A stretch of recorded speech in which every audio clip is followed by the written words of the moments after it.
Hey, what's going on, guys? It's Matt here, and today we are going to be evaluating the biggest winners and losers of the first round of the NBA draft. Now, the NBA draft was last night, 8 p.m. EST, and there were some surprises, some things that I wish could have happened, some things that didn't happen, some things that was confusing. Now, what I'll be doing in this video is I'm going to go through every single draft pick of the first round. Unfortunately, I will not be doing the second round, only because I feel the first round is a little bit more important. Not saying that there isn't talent in the second round, but we know what we're here for. The top 30 guys, for the most part, were selected, and there are some winners and there's some losers. And first things first, quick and obvious, number one pick to the Dallas Mavericks, Cooper Flagg, clearly the guy, NBA ready, has every single tool that he needs to be a franchise player. And Dallas, I mean, the team around them on paper, even though Kyrie, he did sign the extension, is injured, Dallas could be a playoff troublemaker. They got Anthony Davis, now Cooper Flagg, Derek Lively, just re-signed Daniel Gafford. They're looking to target another point guard in free agency to alleviate the loss of Kyrie Irving until he comes back. They could be dangerous, man. There's really not much to say about Cooper Flagg that hasn't been said already. So we're just going to move on straight to second overall by San Antonio, Dylan Harper. And that, guys, is indeed another winner. Dylan Harper, part of an amazing situation, and in my eyes, as I put it here in my notes, the rich get richer. Stephon Castle, Victor Wembanyama, De'Aaron Fox, Devin Vassell, even Jeremy Schoen. They are stacked, and Dylan Harper gets to come in, not only be the NBA-ready guy that he is, but can continue to develop some of the aspects of his game that need more time to be perfected. And there's no pressure on him whatsoever. This dude could come in out the gate and be a strong contributor. Or if it takes him a year or two, no one's going to bat an eye because they have the talent to support that. But Dylan Harper as a player has great playmaking instincts and finishing skills. And he has such good size for a point guard. 6'6", I believe. He's very efficient. Has that solid length. And as I stated, is in an amazing situation. And we're going to move on to number 3 of the 76ers, VJ Edgecombe. And that, my friends, is another win. As VJ Edgecombe, he is athletic as hell. Good shot making on and off the ball. Great defender for his size, about 6'4", 6'5", and has such a high ceiling. I don't do too many player comps, but he does remind me of what Donovan Mitchell is right now. My only concern isn't necessarily about the talent, but how is his fit going to be in the rest of the Sixers rotation? They got Tyrese Maxey, Jared McCain, Quentin Grimes came on for them this year. And now you add in another guard. I understand that you could play him as a small ball 3, but for my Sixers, one of our biggest issues is contributing size. The only reason I could have wanted a guy that was selected two picks later is because of the size. But VJ Edgecombe has all the tools to be successful in this league. And as a Sixers fan, I'm happy we got him. I really don't have much to complain about. This isn't really an off-season recap because the offseason is nowhere close to being over. But the Sixers do need to make some more moves. But in the short term, VJ Edgecombe, great selection. And now number 4. Charlotte Hornets takes Con Knuppel out of Duke, the second Duke guy to go here in the first round. He is the perfect complement to LaMelo Ball. A great shooter, and he has the ability to be an upper-level offensive player. He could be in that upper echelon tier of offensive guys. He's a big wing, and to me, while the defense isn't really there, he definitely needs some help on the defensive end. I could see him being like a Kyle Korver, and I know I don't really do the player comps, but you might hear me throughout. But they're not verbatim. They're not face value. But you take a look at the type of play style that Con Knuppel has. It does remind me of a Kyle Korver, coming off the screens, catch and shoot, Shooting is his strong suit, and there's a reason he was selected number 4. He is one of the best shooters in this draft, and I could definitely see LaMelo and him being a nice duo. And they got Brandon Miller, who has some injury history, as does LaMelo Ball. But they're building a nice young squad in Charlotte. Hopefully that can work out for them. And after 4 straight winners, we're going to head to our first loser of the NBA draft. Ace Bailey, selected by Utah at pick 5 immediately. Leading up very close to the draft, shows immediate character issues. Whether that's on him or his agent, you decide. But to put yourself in a situation where he doesn't even want to be in Utah, let's get that situated. He's not even smiling up on stage. How do you not smile on the biggest day of your career and put himself in a position to lose multi-million dollars just because he wants to have like an Eli Manning moment and try to dictate where he wants to go? I don't think so. But as a player, he does have a lot of potential.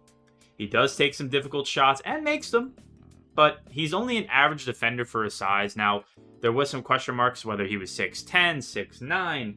I believe at the combine he measured 6'7.5", and with shoes, that makes him about 6'9".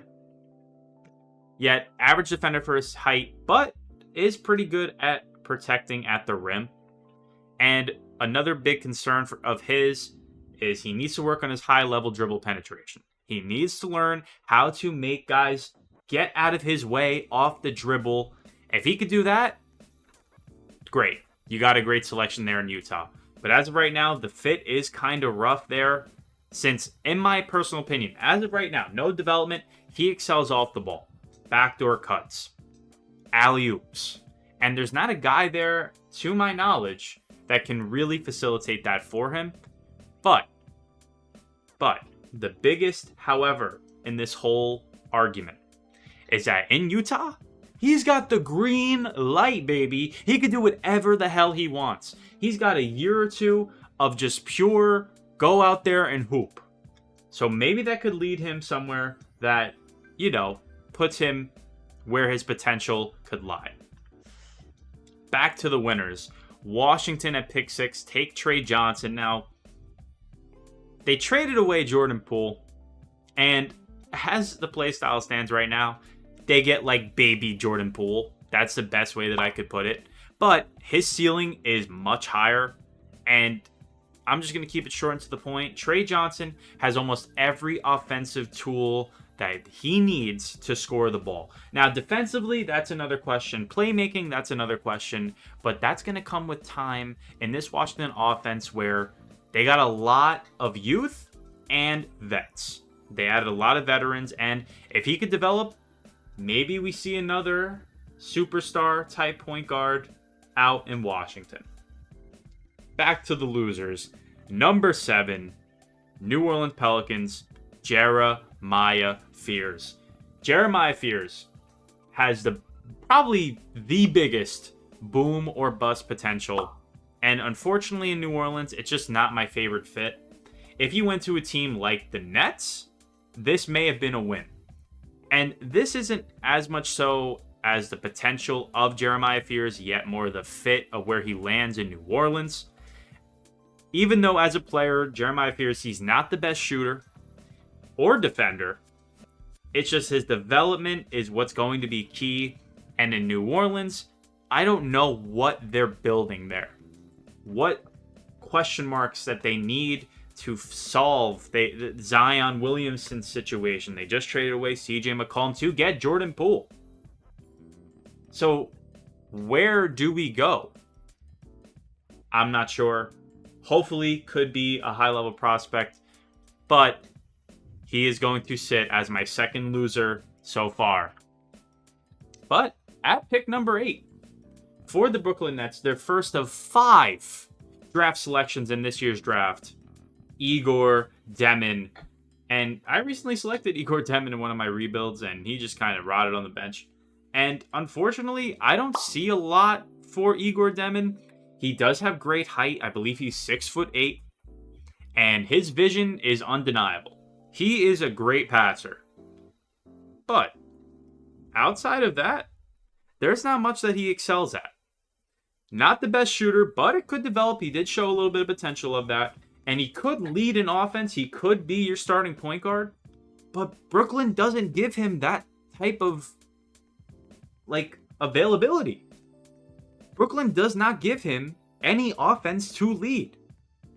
And even though he has good height, he is a average to below average defender, and he isn't very athletic. Now, I don't want to sound like a broken record, but these things need to be honed in on, and I just don't think that the Nets give him the best situation to do so. I think they should have went elsewhere. A little bit of a reach at number 8, but it is what it is. And for our third straight loser at pick number 9 for the Raptors, Colin Murray-Boyles. I don't hate Colin Murray-Boyles. He has a lot of tools. However, he's only 6'7".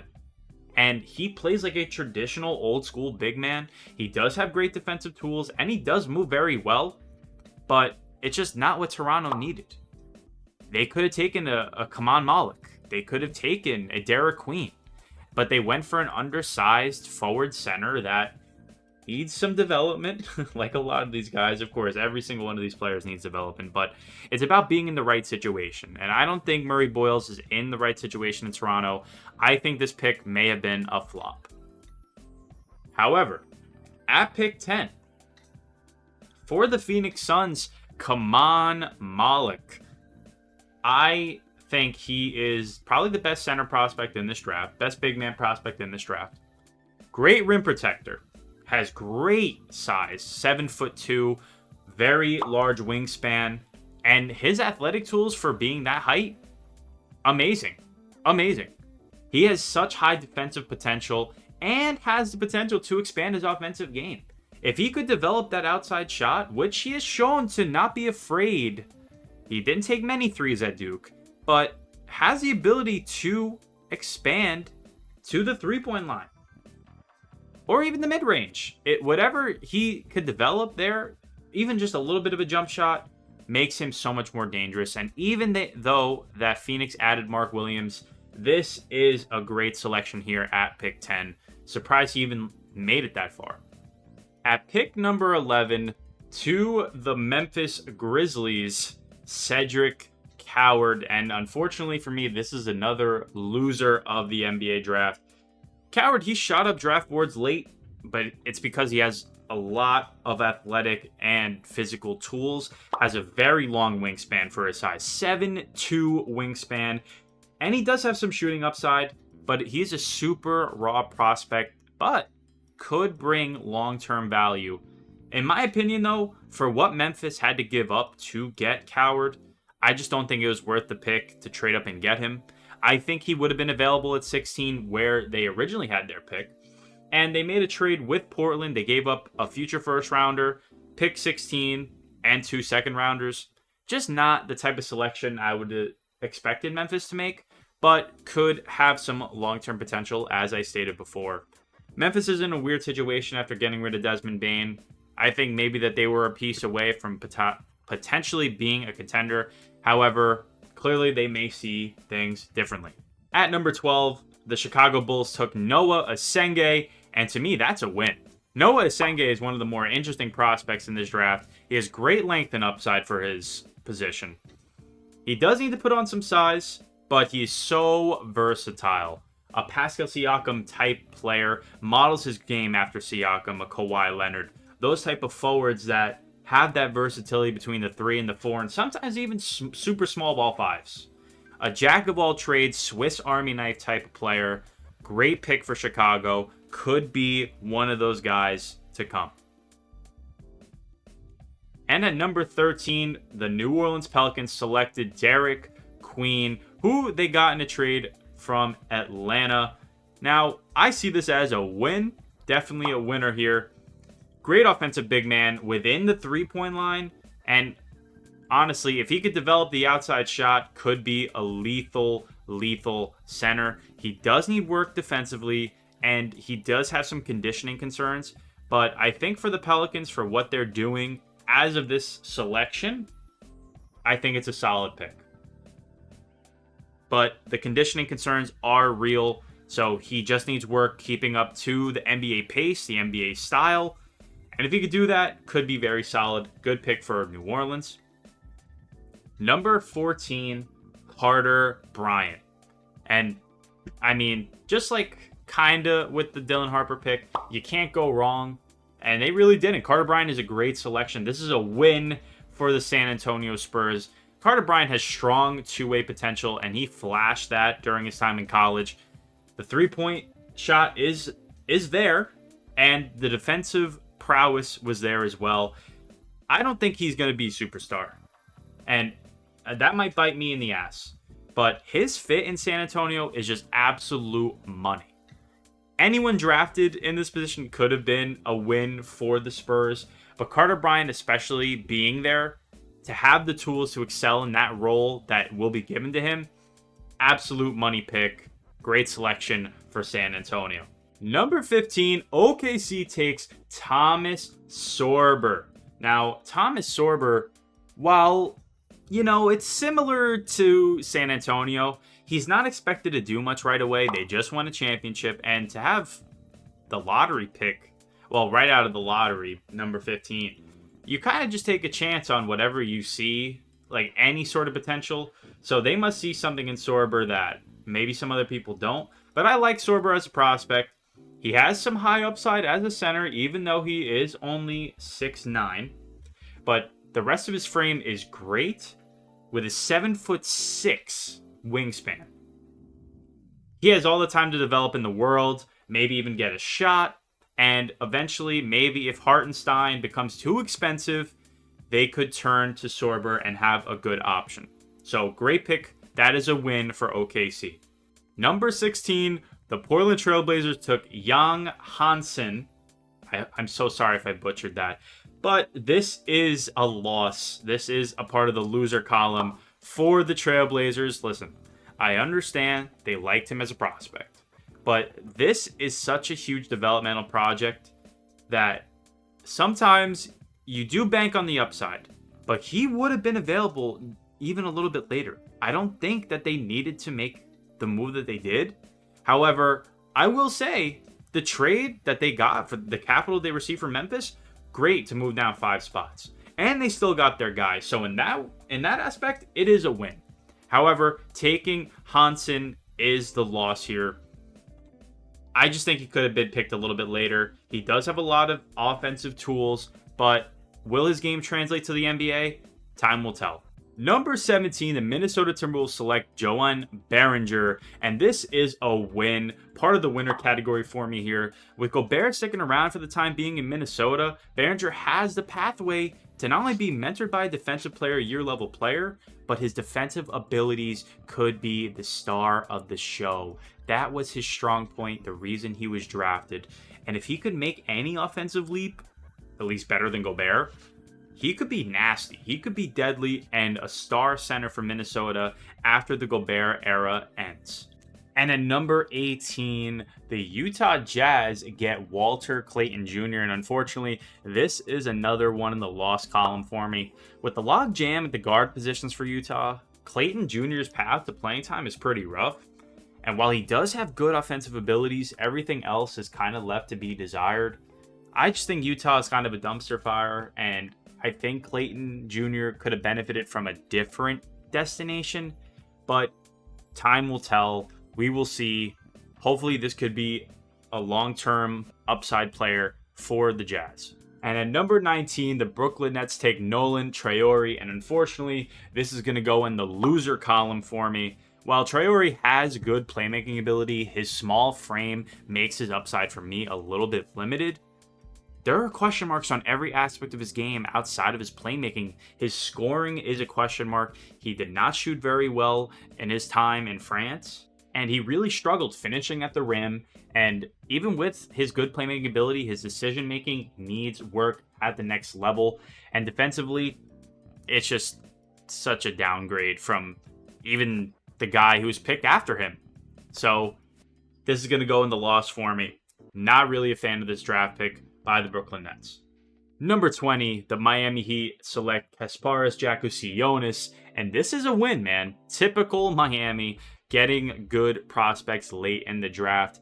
Jakusionis, KJ, has good size for his position, good playmaking ability and shot making ability, and his ceiling is super duper high. While I did compare him to Traore as the pick before, his length does make his defense, in my opinion, a little bit stronger. And even though he does struggle in front of quicker guards, I still think that is definitely something that could be worked on. And in Miami, they don't play. They will get him right. They will get him in shape. And he is so polished as a prospect. One of the more surprising fallers of the draft. Miami hit it out the park. I think he could be a player for years to come. And at number 21, the Utah Jazz get Will Riley, and this is a win. Will Riley, 6'8", has great size for the shooting guard / small forward position. Super fluid athlete. And honestly, his instincts are very strong in correspondence to his scoring potential. There are just some things that you can't teach. And Will Riley has those traits. And even though he only shot 33% at college in Illinois this past season, I still think that that shot is fluid and will come as he progresses. And honestly, if he could develop a little bit more defensive prowess, he already has the great length. Utah's got one of those guys. I think his upside is as high as I compared Carter Bryant to. I think they could be in that same role, even though Carter Bryant is more fluid. I think Will Riley could be in that same vein, a player. Good pick there for Utah. Number 22, the Brooklyn Nets get Drake Powell, and surprisingly, I'm actually going to rank this as a win. Maybe it's just because I enjoy this type of prospect, but 3-and-D is the name of this guy's game. Even if it was in a smaller role at North Carolina, the potential's there. Great wingspan, 7-foot wingspan at 6'5". That is a recipe for success. And this may have been the Nets' best draft pick of the first round. It is possible. And he is such a good complementary player to, if any of those guys, Nolan Traore or Igor Demin, become a super prominent ball-dominant playmaker, Drake Powell will excel with the Brooklyn Nets. He does not need the ball in his hand to make an impact. And if his ceiling is a role player, the same thing applies. He does not need the ball in his hand to be dominant. He could get hot at any given time, and he could develop into something more, but I'm not going to put my chips on it.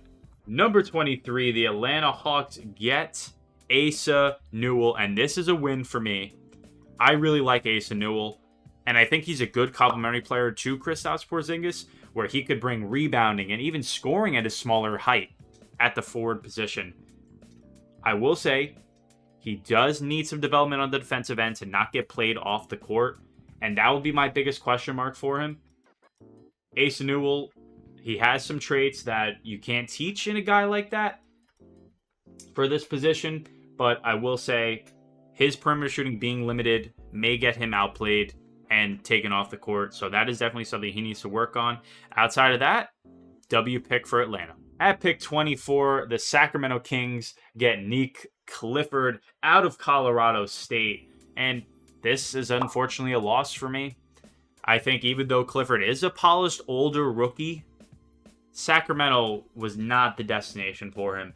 They got this pick from OKC, and if OKC took Nick Clifford, I would have ranked this a W. This isn't necessarily an issue about his talent, because he does have good physical tools, and he does have potential. But at 23 years old, he needed to go to a team that was playoff ready, and Sacramento is just not playoff ready. He needs a little bit of time to develop, even at his older age. But this, to me, is just not the type of pick that Sacramento needed right now. I'm going to rank this as a loss. At number 25, the Orlando Magic get Jace Richardson, son of former Orlando Magic Jason Richardson. And this, to me, is a win. After trading for Desmond Bane, giving up Cole Anthony, and giving up KCP, Richardson has a pathway to playing time and could fit into a role that could play to his strengths, because he plays so well. Richardson will only play to his pace, and you will not knock him off of that. He has the ability on and off the ball to make an impact, and while he is only 6'1", I think that there are pieces around him in Orlando that can allow him to benefit regardless of his height. I think this is a good pick here by Orlando. And at pick 26 and 27, the Brooklyn Nets had both selections. At 26, Ben Seraph. This is going to unfortunately be a loss for me. Another guard selection by the Brooklyn Nets. And even though that he is a little bit taller, plays shooting guard position, 6'6", about 200 pounds, he's another developmental project. He's got some tools to be a good player, but he needs so much work. And unfortunately, sometimes with guys like this, you could bank on the upside, but there are sometimes things that you just cannot fix and translate to the NBA. And that even includes his size. I mean, he's got good length for a shooting guard, but he's going to struggle against those faster ones. Like Anthony Edwards is going to eat this guy alive. And while Anthony Edwards is a superstar level player, it's just an example. Those faster guards are going to feast on him. This is a lot. However, at 27, the Nets got Danny Wolf, and many would rank this as a loss. I actually rank this as a win. I like Danny Wolf more than most. He's got great tools to become one of the better offensive bigs in the league with his unique skill set. However, like many prospects, he's going to need help defensively because his lack of athleticism leaves him in like no man's land against those more aggressive bigs. Like this is a big man that Joel Embiid would feast on, or even an Anthony Davis, a Karl Anthony Towns, and he's going to be playing in the Eastern Conference against those guys. It's just not, beneficial. If they can get an athletic, defensive-minded four, Danny Wolf could be very excellent for the Brooklyn Nets. I do like this pick, and since they're going full developmental projects, this is one that I actually have more high hopes on. And hey, at least it's not a guard, because the Nets, in my opinion, should have drafted something else other than 4 guards and a center. A little ridiculous, but I count this as a win for the Brooklyn Nets. At number 28, the Boston Celtics select Hugo Gonzalez, and simply because it's the Boston Celtics, this is going to lead to being a win. This is probably one of the best situations for Gonzalez to land in, as Boston really does a terrific job developing their players. And with the amount of question marks that Hugo has, it's no doubt that Boston still sees something in him, and he could just become a good rotational player for them for years to come. And to be honest, at pick 28, that's really as much as you can ask for. So this to me is a win. Honestly, yeah, not much more to say for Hugo Gonzalez. Good pick for him, has high potential under the Boston Celtics regime. Number 29, the Charlotte Hornets select Liam McNeely. And I really like Liam McNeely. Take Con Knuppel and make him the Walmart version. To me, that's Liam McNeely. I think there are some different tools that McNeely has, being a 6'7", 215-pound wing. A little bit better as a defender than Con Knuppel, in my opinion, but you can kind of go either way with that. He's got a lot of tools to be a good contributor for them. And his ability to shoot the ball off the dribble, catch and shoot, off the screen, if, he could raise his percentages higher than what it was at UConn, going back to what he was known for, could be a guy that LaMelo finds, in addition to Con Knuppel, for a wide open look for years to come. I think this is a win for Charlotte. And last but not least, pick 30 by the Los Angeles Clippers. My guy, Yannick Conan Niederhauser. This is a win. And this may be biased from my last rebuild and the circumstances. I had Ivica Zubac, and now he's going to be backing him up. But I think a more explosive option to back up Zubac was exactly what the Clippers needed. It kind of reminds me of DeAndre Jordan. He does. But I'm not going to go ahead and say he will become DeAndre Jordan in his prime. But we will see. Time will tell. And that will do it, ladies and gentlemen, for the winners and losers. Honestly, big wins go to San Antonio, Dallas, and even Charlotte. I like what Charlotte did this draft. And for me, the biggest losers gotta be the Brooklyn Nets. Probably the Utah Jazz, all things considered. But definitely, again, I'll put the Brooklyn Nets here again. Just not what you want when you have 5 draft selections in the first round. Just not the way you want to go. But hey, maybe I'll be proven wrong. Maybe you guys have a different opinion. Leave your opinions down below. Leave a like, comment, subscribe if you like this type of content. And yeah, I'll catch you guys in the next one. Peace.